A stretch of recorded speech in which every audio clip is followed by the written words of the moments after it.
Managers and HR personnel receiving reports. Reporting and managing sexual harassment. Let's determine what we need to do if we are in a management position and sexual harassment has been reported to us.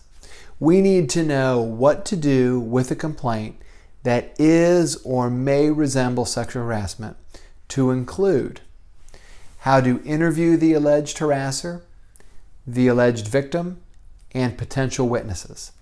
Your company or organization likely has its own harassment reporting or grievance procedure or general standard operating procedure for this matter. If it doesn't, it should. It likely includes aspects that will next be discussed. If it does not, though, consider creating one and consider creating one that includes this information above and below, as well as using an employment attorney to make sure you're fully covered.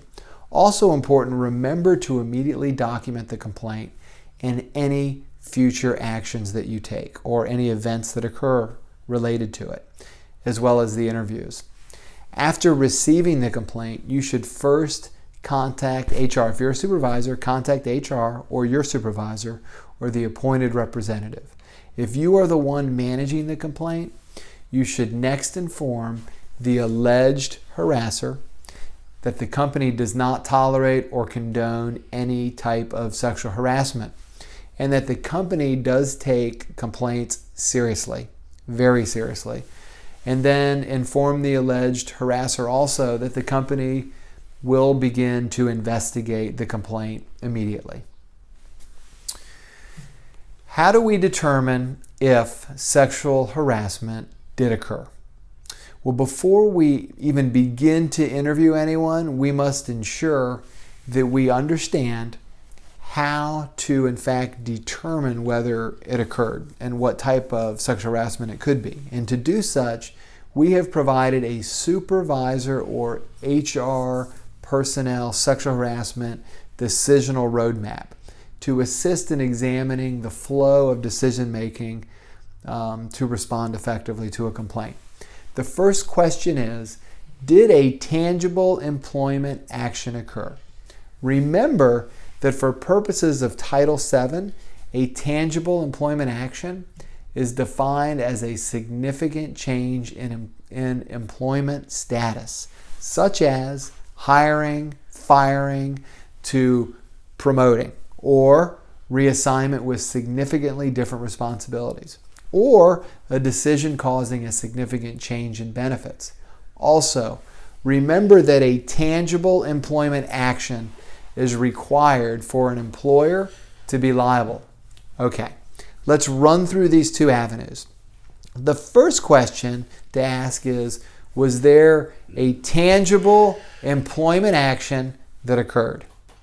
Looking at the right of the chart, if there was a tangible employment action, was the acceptance or rejection the cause of the tangible employment action? If yes, then the employer is vicariously liable for the supervisor or agent's harassment. If acceptance or rejection was not the cause of the tangible employment action, then there is no Title VII liability. Now let's move to the left side of the chart and imagine a scenario where there does not appear to be a situation of tangible employment action, but instead a hostile environment as determined by a reasonable person. So if a reasonable person determines that it's a hostile environment, then it likely is. If the supervisor or agent's actions were severe and pervasive, then the employer is vicariously liable for the harassment unless the employer establishes the Ellerith two-step affirmative defense. Step 1, did the employer exercise reasonable care to prevent and correct promptly any sexually harassing behavior? Step 2, did the employee unreasonably fail to take advantage of any preventative or corrective opportunities provided by the employer, or to avoid them otherwise. If no to either, then the employer is vicariously liable for the supervisor or agent's harassment. If yes to both steps, then there is no Title VII liability. Further, please be aware that it is possible to have both a tangible employment action and a hostile environment issue on your hands.